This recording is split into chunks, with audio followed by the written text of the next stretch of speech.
Everybody wants something for nothing from the government. I mean, that's the type of nation that we have now. People are looking for a handout.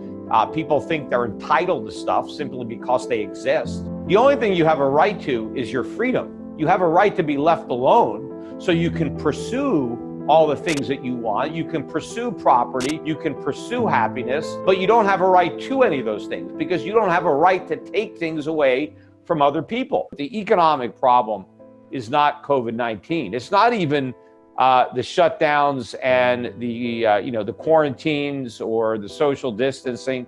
That's a problem.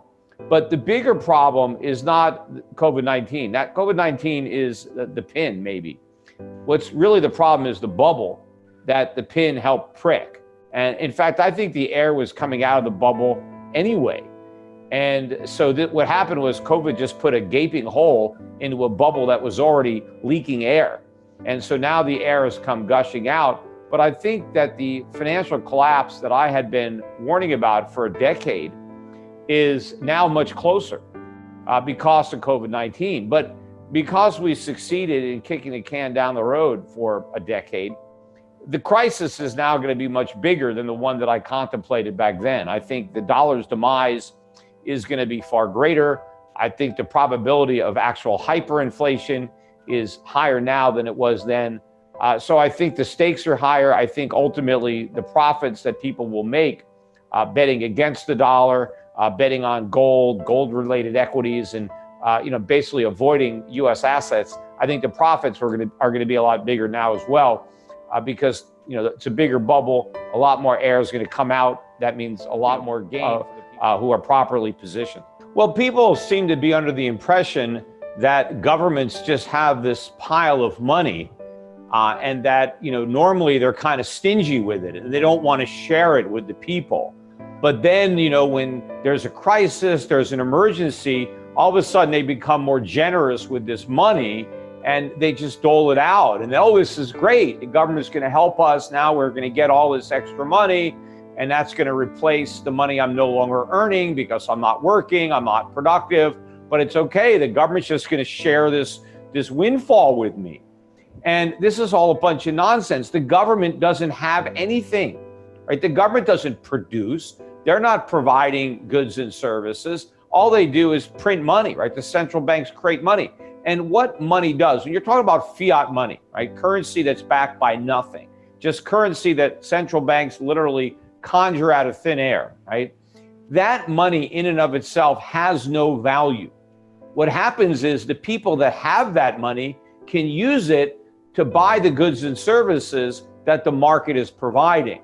And so the more money in circulation, the higher the price of those goods and services. So when the government creates money and gives it to people, when those people who get the money spend it, they're simply buying something that other people can no longer afford because the price went up, right? The government isn't adding new production to the economy. It's just adding additional claims to the existing stock of production of goods and services. So it isn't a windfall, right? The government cannot support the people. It's the other way around. The government only has the resources it takes from the people. The people support government. Government can't support the people. Now, can the government support some people at the expense of others? Yes, the government can take from Peter to pay Paul, but that means Paul has lost something in order for Peter to get something. This is all going to end in tears because all we're doing is creating inflation. We are destroying the value of money in order to print more of it and to, distribute it. But, what we're getting now is more money, but less stuff. Because people who used to be employed productively, producing goods and providing services, are now sitting at home.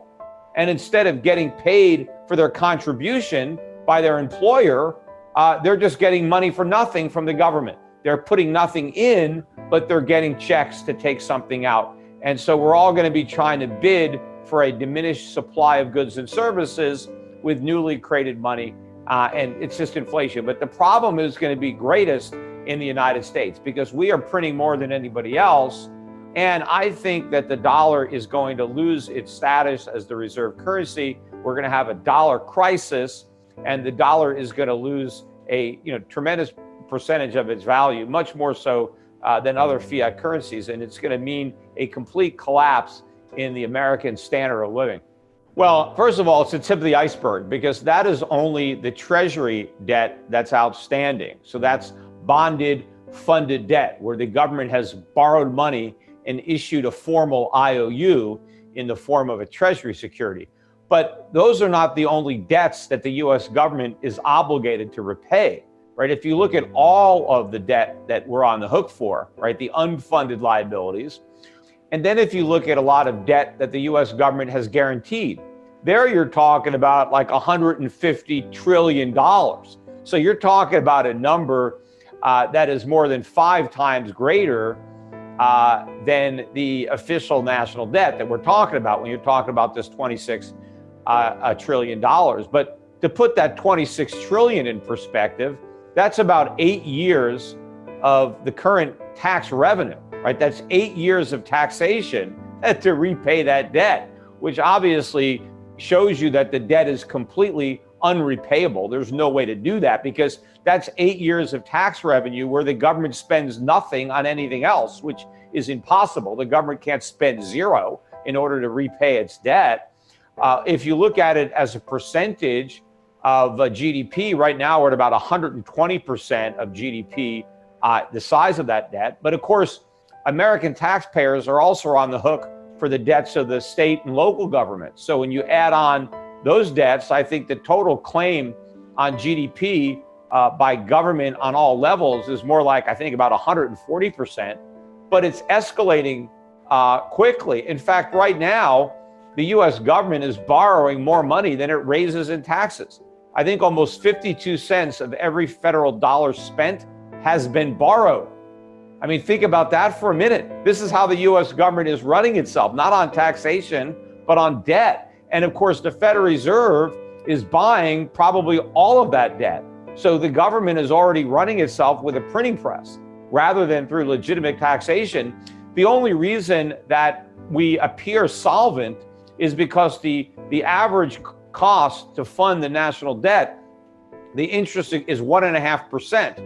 And so because we're only paying 1.5% interest on 26 trillion of debt, it looks like the debt is affordable.